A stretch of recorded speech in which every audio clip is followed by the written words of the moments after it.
Walang tumanggap sa impeachment complaint na iniendorso ng Duterte Youth Party List laban kay President Ferdinand Marcos Jr.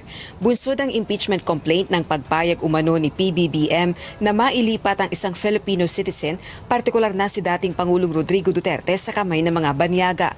Napakaraming Pilipino ang naghahanap ng kasagutan kung bakit isang Pilipino ay sinurrender sa mga dayuhan.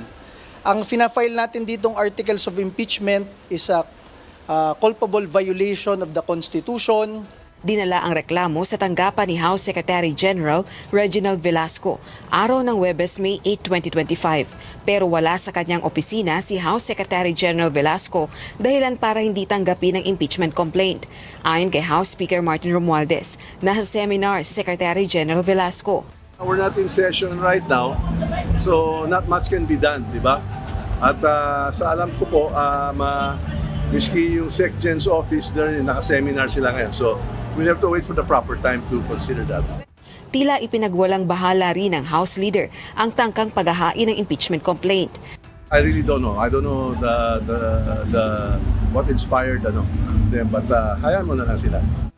Ang ilang mambabatas, ipinagtataka naman ang timing ng hakbang, lalo na't ilang araw na lang bago ang midterm elections. Well, ang tanong ko lang ho sa impeachment, may 2 linggo na lang ho pagkabalik namin ng session. Hindi ko alam kung may saktong oras pa. Hindi ko rin nababasa yung impeachment. Pero kaduda-duda na ito po ay i-file 4 na araw bago ang eleksyon. Sana ho ang ating mga kababayan ay tignan hindi po kandidato ang ating presidente at bakit kailangan gawin po ito sa kanya. Yun na nga, kasi bakit kailan mag-eleksyon na? Di ba? So, distraction siguro. Paniniwala rin nila na wala na rin namang oras para rito, lalo na't matatapos na ang 19th Congress. Wala na pero karapatan naman ng lahat, di ba? Kahit sino, kahit ikaw, if you want to file an impeachment complaint.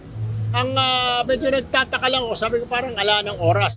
Susubukan umano ng Duterte Youth Party List na ihain ang impeachment complaint sa susunod na Martes, May 13. Rosa Licoz, UNTV News and Rescue. Diyos ang aming sandigan, serbisyo publiko ang aming pinahahalagahan.